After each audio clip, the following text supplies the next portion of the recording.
Hello all welcome back to it's UTV health. నేను మీ కౌసల్య. ఇవాళ మళ్ళీ ఇంకొక మంచి హెల్త్ పాడ్కాస్ట్ తోటి మీ ముందుకు వచ్చేసాను. బేసిక్గా బాగా అంటే డయాబెటీస్ లాగా పెరిగిపోతున్న జబ్బు ఏదైనా ఉంది అని అంటే అది హార్ట్ డిసీజెసే.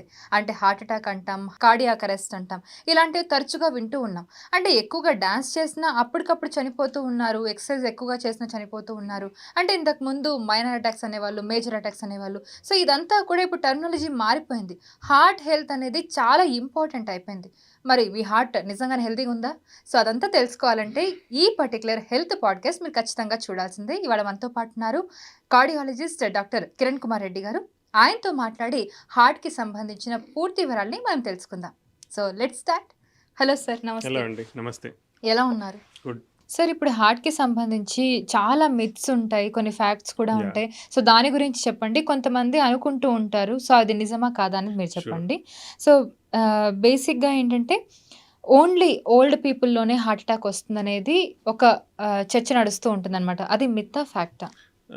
ఇట్స్ ఎ మిత్ అండి. ఇంతకుముందు కాలంలో ఓన్లీ ఏజ్‌లో ఎక్కువుంటేనే వచ్చేదని చూసేవాళ్ళము. బట్ నా ఎక్స్‌పీరియన్స్‌లో నేను అతి తక్కువ చూసింది 17 ఇయర్స్‌కి హార్ట్ అటాక్ వచ్చింది. ఓహ్! 17 నెక్స్ట్ 20, 23 ఇయర్స్, 26, 25 ఈ ఇయర్స్ నుంచి హార్ట్ అటాక్స్ వస్తున్నాయి. కాబట్టి any age can be affected. అంటే సెకండ్ డికేడ్ మినిమమ్ అంటే 20 ఇయర్స్ నుంచి ఎవరైనా ఎఫెక్ట్ అయ్యే ఛాన్స్ ఉండొచ్చు. ఓకే. ఎందుకంటే మనం ఆల్రెడీ మాట్లాడుకున్నాం. జెనెటిక్ హిస్టరీ, కొలెస్ట్రాల్, షుగర్ ఎక్కువ ఇవన్నీ కొందరికి యంగ్ ఏజ్ నుంచే స్టార్ట్ అయిపోతున్నాయి. స్మోకింగ్, డ్రగ్ అబ్యూస్ ఇట్లాంటివన్నిటి వల్ల సో ఈ హార్ట్ అటాక్ రిస్క్ పెరిగే అవకాశం ఉంటుంది. కాబట్టి సో జాగ్రత్తగా ఉండాలి. సో ఏజ్ రిలేషన్ అయితే ఇప్పుడు లేదు. హుహు. ఏ ఏజ్ వాళ్ళైనా అఫెక్ట్ అవ్వచ్చు. హార్ట్ అటాక్ పర్టికులర్లీ 20 ఇయర్స్ నుంచి 80, 90 ఇయర్స్ వరకు ఎవరైనా హార్ట్ అటాక్‌తో అఫెక్ట్ అవ్వచ్చు. ఓకే. సో ఇంకొక విషయం ఏంటంటే థిన్‌గా ఉన్న పీపుల్‌లో హార్ట్ అటాక్ రాదు అనేది. That is also a myth. మనం తిన్నుగా ఉన్నామా, అంటే ఒబీస్‌గా ఉన్నామా అనేది సంబంధం లేదు. అంటే ఒబీస్‌గా ఉన్న వాళ్ళల్లో కొంచెం ఎక్కువగా వచ్చే అవకాశం ఉండొచ్చు. బట్ సన్నగా ఉన్న వాళ్ళలో కూడా రావచ్చు. ఎందుకంటే సన్నగా ఉన్న వాళ్ళకి కూడా బీపీ, షుగర్‌లు వస్తున్నాయి. వాళ్ళ ఫ్యామిలీ జెనెటిక్ హిస్టరీ ఉండొచ్చు. Okay. Then blood clotting factor abnormalities ఉండొచ్చు. సో సన్నగా ఉన్న వాళ్ళలో కూడా హార్ట్ అటాక్స్ వచ్చే అవకాశం ఉంటుంది. They are not spared. Okay. So ఎప్పుడు కూడా అంటే లెఫ్ట్ సైడ్ హార్ట్ పెయిన్ వస్తే అది ఖచ్చితంగా హార్ట్ అటాకే. సో, అలా అనుకోవడం మంచిది. ఎందుకంటే ప్రాణాలు కాపాడుకున్న వాళ్ళైతారు ఎవరిటి వాళ్ళు. Okay. So, left side heart attack, left side pain వస్తే majority of the times heart attack లాగానే కన్సిడర్ చేయండి. అది కూడా సివియర్ పెయిన్ ఉంటే మాత్రం డెఫినిట్‌గా హార్ట్ అటాక్ అని కన్సిడర్ చేయండి. అదర్‌వైజ్ మీ ప్రాణాలు కోల్పోయే అవకాశం ఎక్కువ ఉంటుంది. ఓకే. దానికి చేయాల్సిన చిన్న మెజర్ ఏంటంటే ఒక ఈసీజీ తీయించుకోవడం. ఓకే. ఆ ఈసీజీ తీయించుకుంటే మనకి అది హార్ట్ అటాక్ ఉందా లేదా క్లియర్‌గా తెలిసిపోతుంది. ఆ తర్వాత మనకు కావాల్సిన ట్రీట్మెంట్ ఏదైనా తీసుకోవచ్చు. ఈనో కావాలంటే ఈనో తీసుకోవచ్చు. ప్యాంటమ్ కావాలంటే ప్యాంటమ్ తీసుకోవచ్చు. యాహ్! వీక్ హార్ట్ ఉన్న వాళ్ళల్లో ఎక్సర్సైజ్ చేస్తే చాలా ప్రమాదం. Weak heart yeah! అంటే అంటే వీక్ అంటే గుండె ఫంక్షనింగ్ అనేది తగ్గడం అంటాం ఓకే. అనమాట. అంటే నార్మల్‌గా మన గుండె ఫంక్షన్ అనేది 60% కంటే ఎక్కువ కొట్టుకుంటది. హుహు. అంటే నిమిషానికి 60-100 కొట్టుకుంటది. అది వేరు. అది బీట్స్. నిమిషానికి ఇన్ని సార్లు కొట్టుకోవాలి. పంపింగ్ ఫంక్షన్ అనేది మనం పర్సెంటేజ్‌లో గ్రేడ్ చేస్తాం. ఓకే. యూజువల్‌గా 60 మోర్ దెన్ 60, 65% అంటే నార్మల్ అని చెప్తాం. హుహు. అది కాకుండా లెస్ దెన్ 50 ఉంటే మోడరేట్‌గా మైల్డ్ వీక్ అయిందంటాం. హుహు. లెస్ దెన్ 30, 35 కంటే వీక్ అయితే సివియర్‌గా వీక్ అయిందంటాం అనమాట. ఓకే. సో, గుండె బాగా వీక్ ఉన్న వాళ్ళు హెవీ ఎక్సర్‌సైజులు చేయలేరు. ఓకే. ఎందుకంటే మనం ఏం చేయాలన్నా మనకు బ్లడ్ సర్క్యులేషన్ అనేది ఉండాలి. బ్లడ్ సర్క్యులేషన్ అనేది హార్ట్ పంపింగ్ ద్వారానే మనకు బాడీకి అందుతుంది. సో, గుండె వీక్ ఉన్నప్పుడు మనము హెవీ ఎక్సర్సైజ్ చేసినప్పుడు మనకి కావాల్సిన ఆక్సిజన్ గానివ్వండి, న్యూట్రియంట్స్ గాని మనకు అందలేవు. బికాస్ మనకు కావాల్సినంత హ్మ్. హార్ట్ పంప్ చేయలేదనమాట మనకి. కాబట్టి వాళ్ళు గ్రేడెడ్ ఎక్సర్సైజ్ అంటే రీహాబిలిటేషన్ అంటే చిన్న చిన్నగా వాళ్ళ స్ట్రెంగ్త్ గానివ్వండి, వాళ్ళు చేసే డ్యూరేషన్ ఆఫ్ ఎక్సర్సైజ్ కానివ్వండి, ఇవి స్లోగా పెంచుకుంటూ రావాలి. వాళ్ళు ఎక్కువ బరువు చేయడం కానీ, హెవీ ఎక్సర్సైజ్ కానీ చేయకుండా ఉండటమే మంచిది. ఒకవేళ చేస్తే వాళ్ళ హార్ట్ ఫెయిల్యూర్ అనేది ఎక్కువ అయ్యే అవకాశం ఉంటుందన్నమాట. సో హార్ట్ ప్రాబ్లమ్స్ అనేది ఎక్కువగా మెన్స్‌లో చూస్తుంటాం వుమెన్స్‌లో కన్నా. Is it myth or fact? This is a myth. Okay. Males, females ఈక్వల్‌గా అఫెక్ట్ అవుతారు. మనం ఎక్కువ అంటే మనకి ఇంతవరకు చూసిన క్లినికల్ ట్రయల్స్ కానివ్వండి, ఇవన్నీ గానీ ఎక్కువ మేల్స్ని ఎన్రోల్ చేసుకున్నారు. ఫీమేల్స్ని యూజువల్గా కొంచెం ఇంతకుముందు కాలంలో చూస్తే ఒక నెగ్లిజెన్స్ ఆస్పెక్ట్ అనేది ఉండేది. అంటే వాళ్ళని కొంచెం మేల్కి ఇచ్చే ప్రయారిటీ కంటే తక్కువ ఉండేది. బట్ ఇప్పుడంతా అలా లేదు. ఎవరైనా కూడా సమానంగానే హెల్త్ కేర్ అనేది అందరూ కూడా తీసుకోవడం జరుగుతూ ఉంది. సో ఫీమేల్స్లో కూడా రిస్క్ ఆఫ్ డయాబెటీస్ కానివ్వండి, హైపర్ టెన్షన్ కానివ్వండి, అవి కూడా ఎక్కువనే ఉన్నాయి. కొలెస్ట్రాల్ ఒబిసిటీ ఎక్కువ ఉంటుంది ఫీమేల్స్లో. సో ఇవన్నీ కూడా లక్షణాలే. సో దీనిల వల్ల ఆడవారిలో కూడా హార్ట్ అటాక్స్ అనేది సరిసమానంగానే చూస్తాం. కానీ ఒక చిన్నది ఏంటంటే వాళ్ళని కొంచెం నెగ్లిజెన్స్ సైడ్, అరే ఇమీడియట్ కేర్ తీసుకుపోవడం కానీ, డిలే అవ్వడం, కేర్ తీసుకోవడంలో డిలే అవ్వడం కానీ జరుగుతూ ఉండడం వల్ల మనకి లేటుగా కనపడతా ఉంటాయి వాళ్ళల్లో. కాబట్టి ఫీమేల్స్లో కూడా మనం ఇంతవరకు డిస్కస్ చేసుకున్న లక్షణాలు ఏమున్నా ఆల్రెడీ చెప్పాను. వీళ్ళల్లో కళాఖండిగా ఛాతీ నొప్పి రావడము, బాగా ఆయాసం రావడం అనేది కనపడదు. మైల్డ్ సిమ్టమ్స్ ఉండే అవకాశం ఉంది. అంటే చిన్న పనులు చేస్తే మైల్డ్ పాటి ఆయాసం ఉండడము, లేదా అలసిపోవటము, టైర్డ్నెస్. చాలామంది పని చేస్తే టైర్డ్ అయిపోతారు అనుకుంటారు. నేను పని చేస్తున్నా కాబట్టి అలసిపోతాం పని చేస్తున్నా కాబట్టి ఏదో ఇట్లా కొంచెం ఆయాసం ఉందని వాళ్ళు అనుకుంటారు. ఎందుకంటే బికాస్ వాళ్ళు చేసే రోజు హౌస్ హోల్డ్ వర్క్స్ కానీ, ఇంకో వర్క్ కానీ, సో వాళ్ళు అలా ఫీల్ అయ్యే అవకాశం ఎక్కువ ఉంటుంది. కాబట్టి అది నెగ్లిజెన్స్ సైడ్ వెళ్ళిపోతుంది. సో అటువంటి చిన్నపాటి లక్షణాలు కూడా వాళ్ళు నెగ్లిజెంట్ ఆలస్యం వహించకుండా దాన్ని కరెక్ట్గా ఎవాల్యుయేట్ చూపించుకుంటే అసలు వాళ్ళకి ప్రాబ్లం ఉందా లేదా అనేది అర్లీ స్టేజెస్లో డిటెక్ట్ చేయడం జరిగితే దాన్ని ముదరకుండా మనం కాపాడగలిగే వాళ్ళవుతాం. కరెక్ట్ ట్రీట్మెంట్ తీసుకుంటే అడ్వాన్స్ స్టేజ్కి వెళ్ళకుండా, హార్ట్ ఫెయిల్యూర్కి వెళ్ళకుండా మనం కాపాడుకునే వాళ్ళం. Okay. And one more thing, heart attack and cardiac arrest both are same. ఈ రెండు డిఫరెంట్ అండి. హార్ట్ అటాక్ అంటే గుండె రక్తనాళంలో పూడిక ఏర్పడి, అంటే సడన్గా బ్లాక్ అవడమా లేదా మోర్ దెన్ 80-90% బ్లాక్ అవడమా ఏర్పడి మనకు వచ్చే లక్షణాలు ఉంటే దాన్ని హార్ట్ అటాక్ అంటాం. సడన్ కార్డియాక్ అరెస్ట్ అంటే సడన్ అంటే సడన్గా జరిగిపోవడము, ఇమీడియట్గా జరిగిపోవడం. కార్డియాక్ అంటే గుండె, అరెస్ట్ అంటే ఆగిపోవడం. అంటే కంప్లీట్గా గుండె ఫంక్షన్ అనేది సడన్గా ఆగిపోతుంది.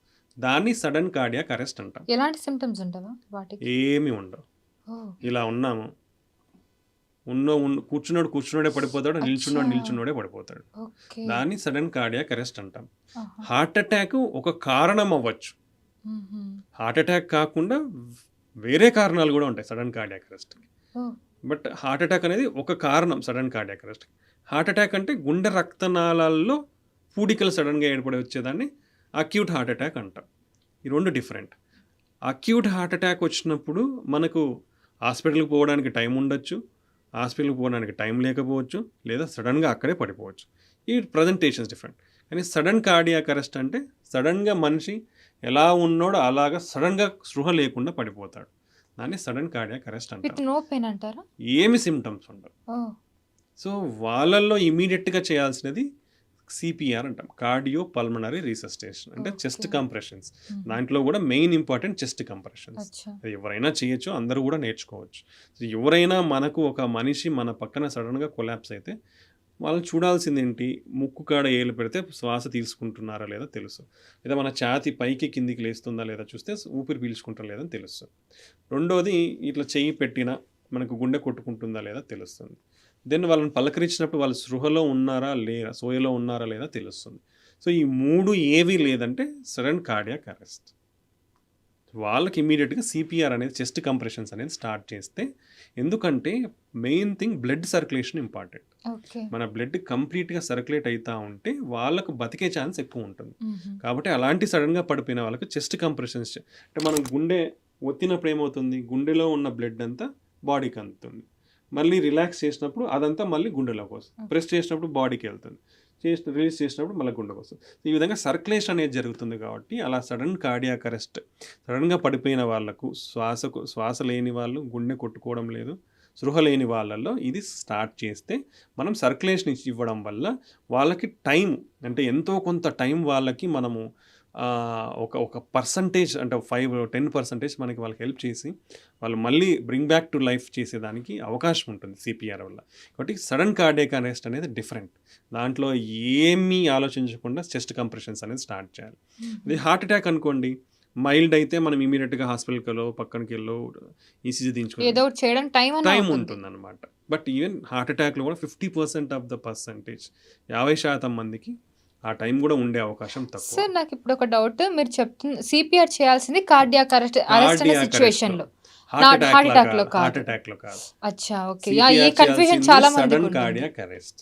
యా, అది హార్ట్ అటాక్లో కాదు. హార్ట్ అటాక్లో కావాల్సింది త్వరగా, నేను చెప్పాను కదా, వాళ్ళు అంటే హార్ట్ అటాక్లో కూడా సడన్ కార్డియాక్ అరెస్ట్ జరిగితే అప్పుడు సిపిఆర్ చేయొచ్చు. ఓకే. కానీ అది నీకు హార్ట్ అటాక్ వల్ల జరిగిందా, దేని వల్ల జరిగిందనే మీరు అంటే సాధారణ ప్రజలు కనుక్కోలేరు. సో అలాంటి సడన్ కార్డియాక్ అరెస్ట్లో సిపిఆర్ చేయొచ్చు.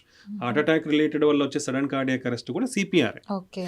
బట్ అలా కార్డియాక్ అరెస్ట్ లేకుండా వాళ్ళు అలైవ్ ఉండి సివియర్ పెయిన్తో ఇబ్బంది పడితే, ఒకటి వాళ్ళ కామ్నెస్ అనేది ఇంపార్టెంట్, రెండు మంచిగా గాలి పీల్చుకొని ఆక్సిజన్ మనం సప్లై చేసుకోవడం ఇంపార్టెంట్. దెన్ ఇమీడియట్గా మనం we have to go to near by hospital. Okay. వాళ్ళకి అప్పుడు అది డయాగ్నోస్ చేసి బ్లడ్ థిన్నర్స్ అవి ఇవి ట్రీట్మెంట్ చేస్తారనమాట. ఇది important. Okay. And final one, so ఇప్పుడు ఈసీజీ రిపోర్ట్ కనుక నార్మల్ వచ్చిందనుకోండి, ఆ పేషెంట్ హెల్త్ మాత్రం అంటే హార్ట్ హెల్త్ నార్మల్గా ఉన్నట్టు. ఇవి చాలా అల్గరిథమ్స్ ఉంటాయండి. ఇప్పుడు ఒక పర్సన్ని మనం ఎప్పుడైనా ట్రీట్ చేసేటప్పుడు ఏం చేస్తామంటే, వాళ్ళ ఏజ్ ఏంటి ఫస్ట్ చూస్తాం.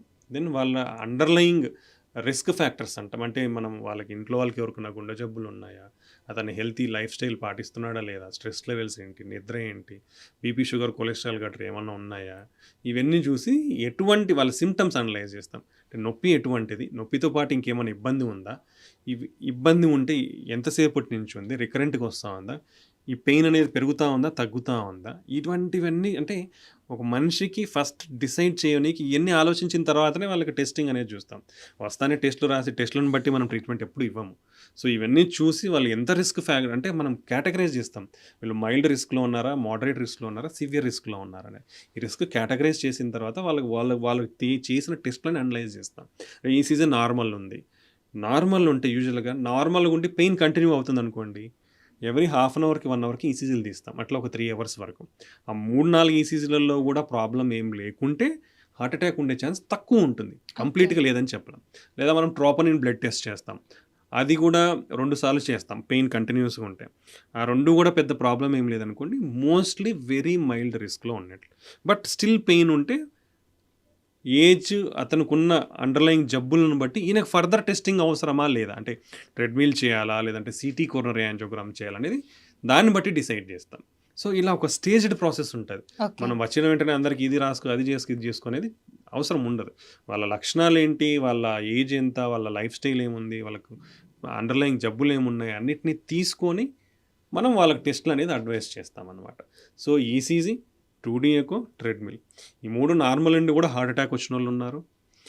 సిటీ యాంజియోగ్రామ్ కంప్లీట్గా 1 ఇయర్ బ్యాక్ నార్మల్ నుండి హార్ట్ అటాక్ వచ్చిన వాళ్ళు ఉన్నారు. సో హార్ట్ అటాక్ రావడానికి ఇంత టైం పడుతుంది అనడానికి ఏం లేదు. లేదంటారా? మన లైఫ్ స్టైల్ కానివ్వండి, మన జబ్బులలో కానివ్వండి, సడన్ మార్పులు వస్తే సడన్గా మారిపోతుంది. Oh my god. యూజువల్గా సిటీ యాంజియోగ్రామ్ నార్మల్ ఉంటే ఒక 3 ఇయర్స్ వరకు మనకు సేఫ్ సైడ్ ఉన్నట్లనే చెప్తాం. బట్ ఇవన్నీ ఎట్లా, మనం ఏదైతే హెల్తీ లైఫ్ స్టైల్ ఫాలో చేస్తూ మనకు స్ట్రెస్సర్స్ ఇవన్నీ ఏమీ లేకుంటే, అది మధ్యలో ఏ జీవన విధానంలో మార్పులు వచ్చినా, ఇంకో కొత్త జబ్బు వచ్చినా, లేదంటే మన స్ట్రెస్ పెరిగిపోయినా, ఏవి మార్పులు జరిగినా ఎప్పుడైనా రావచ్చు.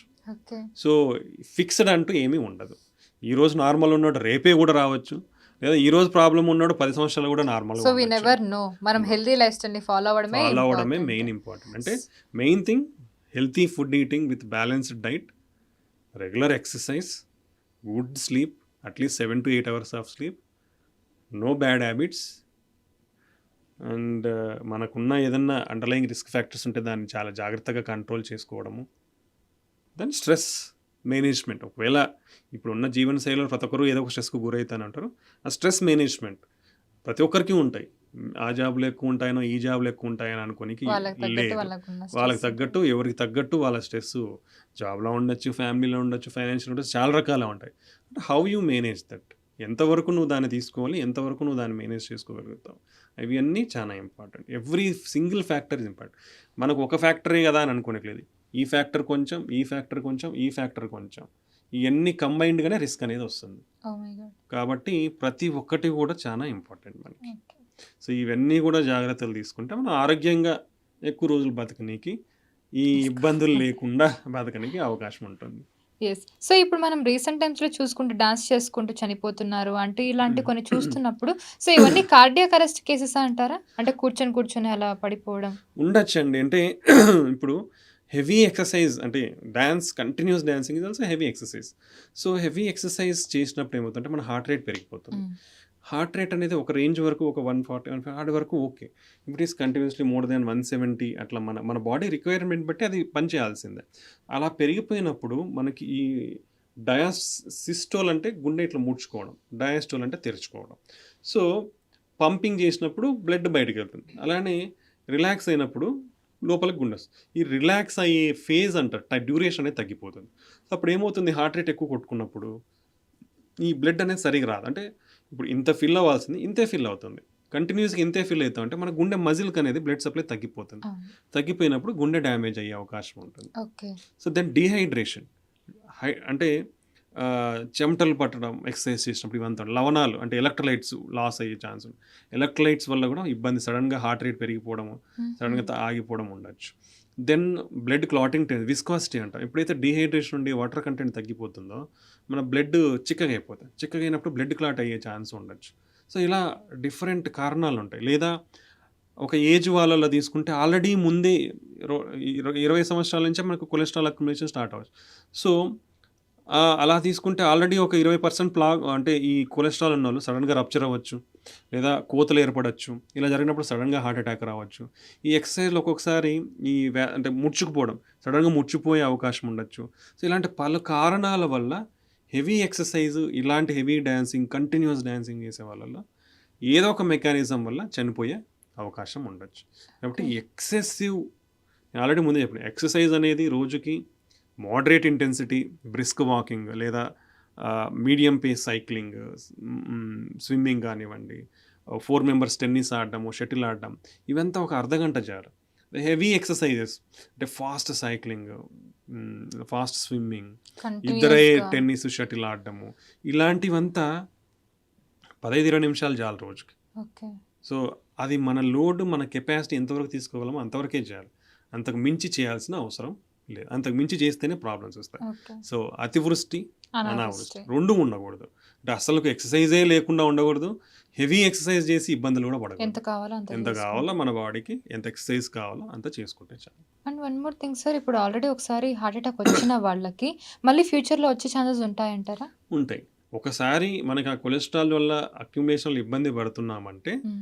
డెఫినెట్‌లీ ఫ్యూచర్‌లో వచ్చే ఇబ్బందులు ఉంటాయి. హుహు. బట్ దానికి మనం ఈ జాగ్రత్తలన్నీ తీసుకుంటే ఓకే. ఇప్పుడు ఆల్రెడీ స్టంట్ పడిన వాళ్ళు గాని, blood thinners, cholesterol lowering agents ఇవన్నీ వాడుకుంటే రిస్క్ తగ్గుతుంది. కొందరిలో వేసిన స్టంట్లు బాగుంటాయి. ఇక్కడ కాకుండా వేరే చోట కూడా డెవలప్ అవుతాయి. ఈ జబ్బు అనేది కంటిన్యూయస్ ప్రాసెస్. హుహు. మనం దాన్ని మార్పు తగ్గించనీకి మన ప్రయత్నం మనం చేస్తాం. బట్ ఎన్ని చేసినా మళ్ళీ కొత్త చోట్ల అంటే ఇంతకుముందు నార్మల్‌గా ఉన్న చోట్ల వచ్చే అవకాశం కూడా ఉంటుంది. దీనికే మల్టిపుల్ అండర్‌లయింగ్ మెకానిజమ్స్ అనేది కొన్ని డిఫరెంట్ చాలా మెకానిజం అయన్నీ మనకు మాలిక్యులర్ లెవెల్‌లో ఉంటాయి. యాహ్! ట్రూ. సో, ఇవన్నీ ఉంటాయి కదా! జబ్బు లక్షణాలు ఇవన్నీ. మనం జబ్బును మాక్సిమం అది పెరగకుండా ఉండడానికి ప్రయత్నం చేస్తాం. బట్ ఈవెన్ దెన్ వచ్చే అవకాశం ఉండొచ్చు. అంటే మీరు ఇందాక స్టంట్ అన్నారు. అది ఎలా చేస్తారు సార్? ఎక్కడ చేస్తారది? అంటే ఎక్కడైతే మోర్ దెన్ 70, 80% కంటే బ్లాక్స్ ఉంటాయో హ్మ్. అక్కడే స్టంట్ చేస్తాం. హ్మ్. అరౌండ్ 50, 60%కి యూజువల్‌గా అవసరం ఉండదు. ఓకే. కొందరిలో 70%, 60%లో వాళ్ళకి సిమ్టమ్ సిగ్నిఫికెంట్‌గా ఉంటే ఫర్దర్ టూల్స్ ఉంటాయి మనకి. అంటే ఇమేజింగ్ అంటాం, లేదంటే ఎఫ్ఎఫ్ఆర్ స్టడీ అంటాం. ఇట్లాంటి కొన్ని అడిషనల్ టెస్ట్‌ల ద్వారా దానివల్ల వీళ్ళకి ఇబ్బంది కలుగుతుందా లేదా అనేది నిర్ధారణ చేసిన తర్వాతనే స్టంట్ ఏస్తాం. సో, అనవసరంగా అయితే ఎవరికీ చెయ్యము. So, final stage of treatment ఏముంటుంది సార్ హార్ట్ ప్రాబ్లమ్స్‌లో? సో, డిఫరెంట్ అంటే అదే చెప్పిన గుండె జబ్బులనేది చాలా రకాలు. ఓకే. హార్ట్ అటాక్ అనేది ఒక రకం ఒక రకం మాత్రమే. మాత్రమే. గుండె కండరాలలో ఉండే జబ్బులు వేరుంటాయి. ఓకే. కార్డియోమయోపతీస్ అంటాం. దాంట్లో కూడా 3, 4 రకాలు ఉంటాయి. దెన్ హార్ట్ వాల్స్ అంటే మన డోర్‌లాగా ఉంటాయన్నమాట గదుల మధ్యలో.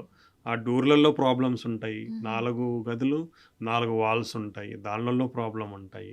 సో, ఇలా డిఫరెంట్ గుండె ఎలక్ట్రికల్ వైరింగ్ సిస్టమ్ ఉంటది. దాంట్లో ప్రాబ్లమ్ ఉంటాయి. సో, ఇలా డిఫరెంట్ జబ్బులకి డిఫరెంట్ ట్రీట్మెంట్స్ ఉంటాయి. అచ్చా! సో, అన్నిటికి ఒకటే ట్రీట్మెంట్. అందరూ హార్ట్ ప్రాబ్లమ్స్ అంటే హార్ట్ అటాక్, స్టంటింగే అనుకుంటారు. అదొక్కటే కాదు. చాలా రకాలు. వాల్వ్ మార్పిడులు ఉంటాయి. ఈ ఎలక్ట్రికల్ డిస్టర్బెన్సెస్‌కి చిన్న ఎలక్ట్రికల్ ట్రీట్మెంట్ ఇచ్చే ఉంటుంది. పేస్ మేకర్‌లు ఉండే అవకాశము ఉంటుంది. ఇట్లా డిఫరెంట్ గుండె జబ్బులకి సో, రకరకాల మోస్ట్ ట్రీట్మెంట్స్. కామన్ ప్రాబ్లమ్ అంటే హార్ట్ అటాక్ అని అంటారా? Majority, okay. మెజారిటీ హార్ట్ అటాకే. మనం రెగ్యులర్‌గా చూసేదైతే హార్ట్ అటాక్ చూస్తాం. ఓకే. సో, ట్రీట్మెంట్ విషయానికొస్తే ఎలా ఎవాల్వ్ అయ్యింది సార్? అంటే ఇప్పుడు అంటే క్లినికల్‌గా మనం ఆహ్, చూస్తే. అంటే ఫర్ ఎగ్జాంపుల్ మనము 2000 వరకు చూస్తే హ్మ్. అప్పటికి ఉన్న టెక్నాలజీ ప్రకారం ఓపెన్ హార్ట్ సర్జరీనే ఉండేది. హ్మ్. అప్పటికి ఇంత టెక్నాలజీ లేదు. బట్ గత 25 సంవత్సరాల్లో టెక్నాలజీ ఎంత ముందుకెళ్ళిందంటే 100 సంవత్సరాలు ముందుకెళ్ళిపోయాం. ఓహ్! టెక్నాలజీ గానీ, ట్రీట్మెంట్స్‌లో గానీ 100 సంవత్సరాల ముందున్నాం మనం. అంటే ఇప్పుడు కోతలు లేకుండా గుండె జబ్బులకి మాక్సిమం ఎటువంటి గుండె జబ్బుకైనా మనం ట్రీట్మెంట్ చేసుకోవచ్చు. ఓహ్! వాల్వ్స్ ఎలాంటి కూడా రిస్క్ లేకుండా. కోతలు లేకుండా వాల్వ్స్ కూడా మార్చుకోవచ్చు. హుహు. ప్రతి దానికి ఒక ట్రీట్మెంట్ ఉంది ఇప్పుడు. కోతలు లేకుండా ఇప్పుడు ప్రతి ఒక్క గుండె జబ్బుకి ట్రీట్మెంట్ అవైలబిలిటీలో ఉంది. అంత అడ్వాన్స్డ్ ట్రీట్మెంట్స్‌లో ఉన్నాం మనం. సో, కాబట్టి చాలామందికి ఏంటంటే ఇంతకుముందు కాలంలో ఇవన్నీ లేవు కాబట్టి అందరూ కూడా ఓకే. బైపాస్ అంటే సంజీవని, అమృత సంజీవని అనే అనుకునేవాళ్ళం. బట్ ఇప్పుడున్న టెక్నాలజీ కానివ్వండి, మనకున్న మెటీరియల్ కానివ్వండి, అదెంత రిజల్ట్స్ ఇస్తున్నాయో ఇవి కూడా అంతే రిజల్ట్స్ ఉన్నాయి. బట్ ఇప్పుడు ఈ టెక్నాలజీ వల్ల అడ్వాంటేజ్ ఏంది? కోతలు కోయించుకోవాల్సిన అవసరం లేదు. దానివల్ల వచ్చే ఇన్ఫెక్షన్‌లనో, బ్లీడింగ్ అనో, లేదంటే 3 నెలలు, 4 నెలలు మనం పెద్ద పనులు చేసుకోలేకపోవడము, ఇలాంటి ఇబ్బందులు అవసరం లేదు. ఈరోజు 2, 3 డేస్‌లో చేయించుకోవచ్చు, డిశ్చార్జ్ అయిపోవచ్చు. మళ్ళీ ఒక వారానికే మీ పనులన్నీ కూడా మీరు నార్మల్‌గా చేసుకోవచ్చు. సో, హుహు. అంత ఫాస్ట్ రికవరీ అనేది ఉంటా ఉంది. పెయిన్‌లెస్, రిస్క్‌లెస్, పెయిన్‌లెస్, మనకు కాంప్లికేషన్స్ తక్కువ. సో, ఇది టెక్నాలజీ అడ్వాన్స్‌మెంట్స్‌లో ట్రీట్మెంట్. సో, ఇప్పుడు ఏ గుండె రక్తనాళాల్లో ఎటువంటి బ్లాకులొచ్చినా స్టంట్స్ అనేది వేయించుకోవచ్చు. ఇంకోటి చాలామందికి 2 స్టంట్‌లే వేయించుకోవాలా, 3 స్టంట్‌లే వేయించుకోవాలనే అపోహలు చాలామందికి ఉన్నాయి. హుహు. అదెక్కడా గూడా లేదు. మనం లిటరేచర్ చూస్తే, మనం ఇన్ని రకాల ఇప్పటికి కొన్ని లక్షలలో మనకి ట్రయల్స్ కానివ్వండి, ఆర్టికల్స్ కానివ్వండి, సైంటిఫిక్ జర్నల్స్ గాని ఉన్నాయి. ఎక్కడ కూడా లిమిటేషన్ లేదు. మనము 4 అవసరమైతే 4 స్టంట్లు వేసుకోవచ్చు. 5, 6 అయితే 5, 6 కూడా వేసుకోవచ్చు. బట్ అది జబ్బు ఎలాంటిది, దాన్ని ఎంత సేఫ్‌గా మనం చేయగలము, దాని ఫ్యూచర్ రిస్క్ ఏంటి అనేది చూసుకోవాలి. ఇప్పుడున్న స్టంట్ ప్లాట్‌ఫామ్స్ అన్నీ కూడా drug eluting, advanced drug eluting stents ఉన్నాయి. అవన్నీ కూడా మంచిగా పనిచేస్తాయి.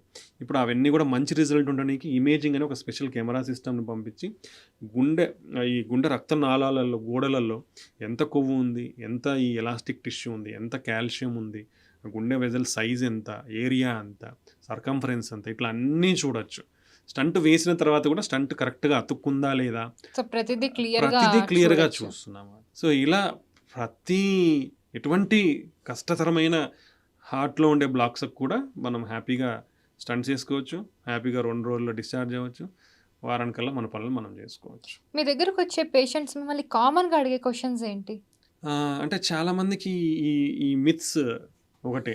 అంటే స్టంట్స్ వేయించుకోవచ్చా లేదా? లేదంటే వేయించుకున్న తర్వాత మందులు ఎన్ని రోజులు వాడాలి?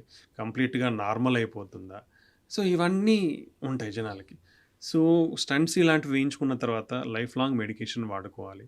ఓహ్! ఓకే. ఒక బ్లడ్ థిన్నరు, ఒక cholesterol lowering agent life long. Bypass చేయించుకున్నా, స్టంట్స్ వేయించుకున్నా అవి కంపల్సరీగా వాడుకోవాలి. దెన్ హార్ట్ ఫంక్షన్ అనేది మనకి ఎంత గుండె డ్యామేజ్ అయిన దాన్ని బట్టి ఎంత రికవర్ అవుతుందనేది ఉంటుంది. దాన్ని బట్టే మనం వాళ్ళకి మందులు గానివ్వండి, వాళ్ళు ఎంత ఎక్సర్సైజ్ చేసుకోవచ్చు, ఎంత వర్క్ చేయొచ్చు అనేది ఉంటది. ఇంకోటి హెవీ వెయిట్స్ లిఫ్ట్ చేయొచ్చా?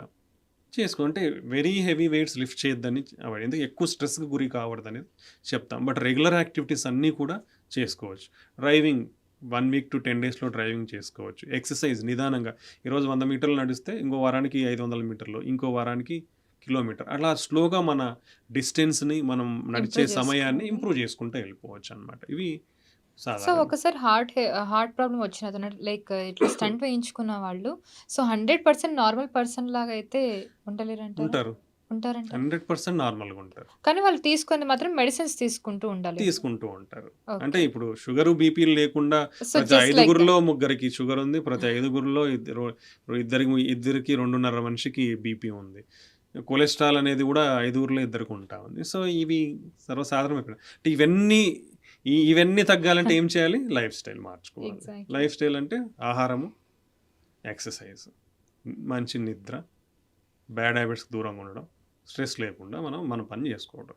యాహ్! ఇవన్నీ చేసుకుంటే ఇవన్నీ దూరం పెట్టే అవకాశం ఉంటుంది. ఆ మందులు కూడా అవసరం లేదు. యాహ్! అలా అనమాట. Yeah! Thank you so much sir. Thank you so much for the information. చాలా విషయాలు చెప్పారు. సో, ఇంకా హార్ట్‌కి సంబంధించి ఇంకా బోలెడన్ని టాపిక్స్ ఉన్నాయి. అది మళ్ళీ ఇంకొక ఎపిసోడ్‌లో కవర్ చేద్దాం. And thank you so much for the sure. Thank information. You. నమస్తే. యాహ్! చూసారు కదండీ! ఇది ఇవాల్టి మన వీడియో. సో, కార్డియాక్ అంటే హార్ట్‌కి సంబంధించి ముఖ్యంగా మేజర్‌గా మనకున్న డౌట్స్ అన్నీ ఈ పర్టిక్యులర్ పాడ్‌కాస్ట్‌లో క్లియరిఫై అయిపోయింది. సో, ముందు నుండి చూడండి. అంటే అసలు స్కిప్ చేయకండి. ప్రతి పాయింట్ కూడా చాలా ఇంపార్టెంట్. సో, ఇది ఇవాల్టి మన పాడ్‌కాస్ట్. మళ్ళీ ఇంకొక మంచి వీడియోతో మళ్ళీ మీ ముందుంటాను. Thank you so much for watching and keep watching it's UTV health for more details.